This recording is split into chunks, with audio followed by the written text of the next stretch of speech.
अस्सलाम वालेकुम। अच्छा जी, ये मैं वीडियो ज़्यादा लंबी नहीं करूँगा, बस एक छोटी सी टिप थी जो आप लोगों के साथ शेयर करनी थी। और क्योंकि इम्पॉर्टेंट ये इसलिए है क्योंकि ये बहुत एक बड़ी मेजॉरिटी है जो है कैंडिडेट्स की, वो ये चीज़ मिस कर जाती है अपने सीएसएस और पीएमएस के पेपर्स में, और फिर उसका जो नुकसान उनको उठाना पड़ता है वो बहुत ज़्यादा जो है वो नाकाबिल तलाफ़ी होता है। तो इसी सिलसिले में सबसे पहले मैं कंपलसरीज़ के बारे में डिस्कस करूँगा, फिर वही चीज़ें, वही टिप्स या वही जो बातें मैं बता रहा हूँ वही आपने ऑप्शनल सब्जेक्ट्स में भी इम्प्लीमेंट करनी है।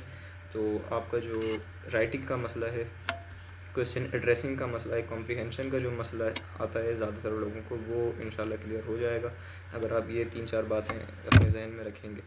तो कंपलसरीज़ में स्टार्ट करते हैं इंग्लिश ऐसे के साथ, क्योंकि ये बहुत ज़्यादा क्रूशल और टेक्निकल सब्जेक्ट है और इसमें किसी भी किस्म की लापरवाही आप जो हैं वो बर्दाश्त नहीं कर सकते, क्योंकि इसमें कोई और ऑप्शन आपके पास मौजूद नहीं होता।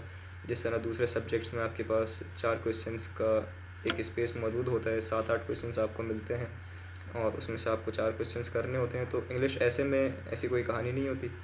उसमें आपको 8 से 10 टॉपिक्स मिलते हैं और किसी भी एक टॉपिक के ऊपर आपको पूरा का पूरा 100 मार्क्स का पेपर अटेम्प्ट करना होता है। तो उसमें किसी भी किस्म की इर्रेस्पॉन्सिबल चीज़ या ऐसी कोई एक्टिविटी जो आपको अपने पेपर से डिस्ट्रैक्ट कर दे और जो आपका एक पूरा कंटेंट है उसको वो डिस्ट्रॉय कर सकता है वो चीज़, तो उन चीज़ों को आपने ज़हन में रखनी है। तो वो चीज़ें क्या है कि मैं आपको वन बाय वन बताता जाता हूँ। इंग्लिश ऐसे में सबसे जो 3 बेसिक चीज़ें हैं जो लोग मिस कर जाते हैं। सबसे पहली चीज़, आपका जो टॉपिक कॉम्प्रिहेंशन है, आप टॉपिक सही नहीं समझ पाते। टॉपिक की जो डायमेंशन है, टॉपिक की जो मीनिंग है, वो हम नहीं समझ पाते, जिसकी वजह से हमारी जो डायमेंशन ट्रैक है वो उसको एड्रेस नहीं कर पाता। जो टॉपिक की जिस्ट होती है, जो एग्ज़ामिनर आपसे डिमांड कर रहा होता है, वो चीज़ आप उसको नहीं दे पाते, बल्कि आप वो लिख देते हो जो उस वक्त आपके जहन में आ रहा होता है, क्योंकि उस टाइम पे प्रेशर बहुत ज़्यादा होता है और ज़ाहिर सी बात है आपने अच्छा खासा मटेरियल भी तैयार किया हुआ था, तो बहुत सारी चीज़ें, बहुत सारे थॉट्स आपके दिमाग में आ रहे होते हैं टॉपिक को देखकर। तो टॉपिक कॉम्प्रिहेंशन बहुत ज़्यादा ज़रूरी है, उसके ऊपर आप 5 से 7 मिनट लगाएं। अगर आपको टॉपिक समझ में नहीं आ रहा तो बार बार उसको रीड करें। पहले जब तक आप सेटिस्फाई ना हो जाएं कि आपको टॉपिक कम्प्लीटली समझ में आ गया है, जब तक आप उस टॉपिक को आगे कैरी ना करें, क्योंकि टॉपिक के अंदर बहुत सारी चीज़ें होती हैं। वन वर्ड टॉपिक नहीं होता, कोई ना कोई फ्रेज़ या सेंटेंस होता है, बीच में कंजंक्शंस होती हैं और दूसरे ट्रांजिशन वर्ब्स भी लगे हुए होते हैं किसी किसी किसी टॉपिक्स में। तो जब तक मीनिंग कम्प्लीटली आपको समझ में ना आए, आप उस टॉपिक को आगे कैरी ना करें। दूसरी चीज़, इंग्लिश ऐसे का टेक्निकल स्ट्रक्चर।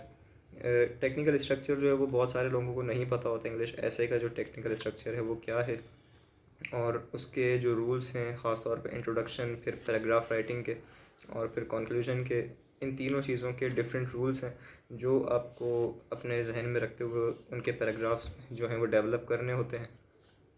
दूसरी चीज़, ये जो मोस्ट इम्पॉर्टेंट चीज़ है जो बहुत सारे कैंडिडेट्स मिस कर जाते हैं।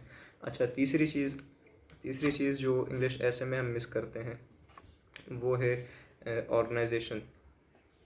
उसमें दोनों तीनों चीज़ों किस्म की ऑर्गेनाइजेशन आ जाती है, आपके आइडियाज़ की भी, आपके जो रेलेवेंस है उसकी भी, और जो आप अपना कंटेंट डेवलप कर रहे हैं, आर्गुमेंट्स अपने दे रहे हैं, और ख़ास तौर पे जो फैक्ट्स, फिगर्स और कोटेशंस जिसको आप डेटा कहते हैं, उसकी प्लेसमेंट भी बहुत ज़्यादा मैटर करती है। कौन सी चीज़ इंपॉर्टेंस वाइज ऊपर आनी चाहिए वो आपको ऊपर रखनी होती है, जो इंपॉर्टेंस वाइज लेस इंपॉर्टेंट है वो आपको अपनी आउटलाइन में नीचे के पार्ट्स में, नीचे के वेरिएबल्स में रखनी होती है। तो ये चीज़ भी बहुत ज़्यादा मैटर करती है, ये चीज़ हम अपने कंसिड्रेशन में नहीं रखते।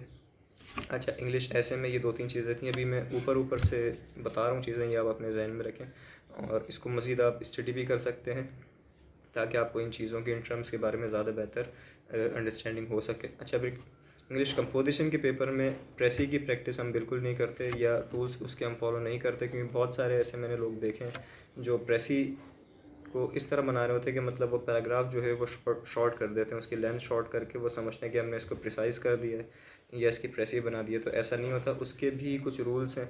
प्रेसी के आपको रूल्स फॉलो करने होते हैं, उसकी जो पैराग्राफ है उसका आइडिया लेकर अपने वर्ड्स में उसको रिफ्रेश करना होता है। बहुत सारे लोग जो है इस चीज़ को मिस कर देते हैं।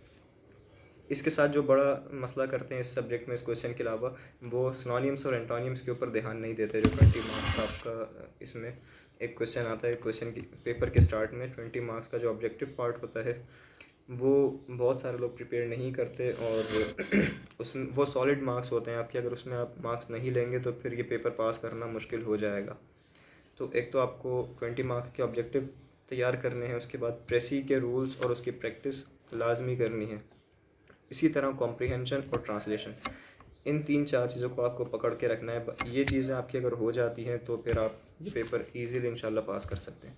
अच्छा, इस्लामिक स्टडीज़ में क्या प्रॉब्लम आती है, उसमें कंटेंट का इतना मसला नहीं होता। हम अल्हम्दुलिल्लाह सारे मुसलमान हैं, जो भी चीज़ें उसमें सिलेबस में दी गई हैं वो बचपन से हम लोग पढ़ते हुए आ रहे होते हैं, लेकिन फिर भी एक ऐसी कैटेगरी है लोगों की जो इसमें भी फ़ेल हो जाती है।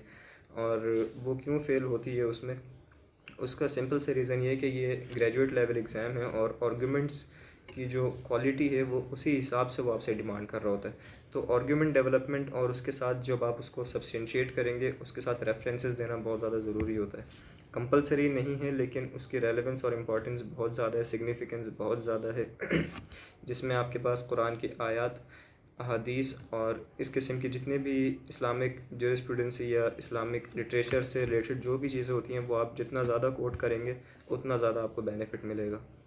क्योंकि आर्ग्यूमेंट्स सभी लोग डेवलप कर लेते हैं इस सब्जेक्ट में, और लेकिन उसको सब्सटेंशिएट करना, क्वेश्चन की रिक्वायरमेंट को पूरा करना, वो जो है काफ़ी लोग नहीं कर पाते।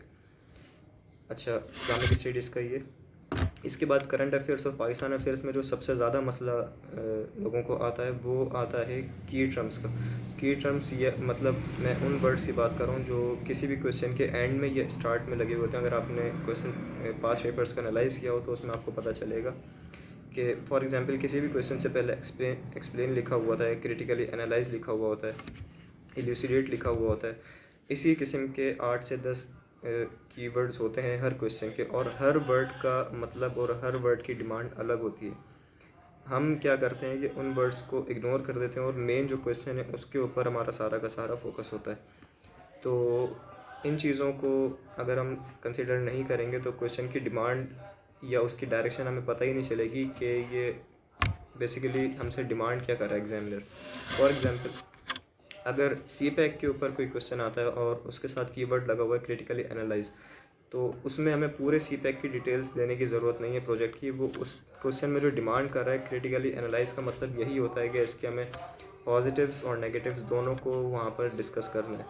तो ज़्यादातर लोग क्या करते हैं कि उसमें सी पैक को डिफ़ाइन करना शुरू कर देते हैं कि इसका बजट कितना है, कौन कौन से प्रोजेक्ट्स पाकिस्तान में चल रहे हैं, इसका फ़ायदा क्या होगा पाकिस्तान को, एंड सो ऑन। तो ये चीज़ हमें वहाँ पर नहीं करनी होती। आपको सिंपली क्या करना है कि वहाँ पर जो भी क्वेश्चन में आपसे क्वेश्चन पूछा गया है उसके पॉजिटिव्स और नेगेटिव्स आपको डिस्कस करने हैं। इसी तरह जो जितने भी दूसरे क्वेश्चंस हैं उसमें कीवर्ड्स लाजमी आपको देखने हैं, क्योंकि जब तक कीवर्ड्स आप नहीं देखेंगे आपको पता नहीं चलेगा कि क्वेश्चन की डिमांड क्या है, वो आपसे क्या पूछ रहा है। और इसी वजह से आपका जो आंसर है, जो भी आप लिखते हैं 4 पेजेस, 6 पेजेस, 7 पेजेस, वो सब टोटली वेस्ट हो जाता है अगर आप उस क्वेश्चन को एड्रेस नहीं करेंगे।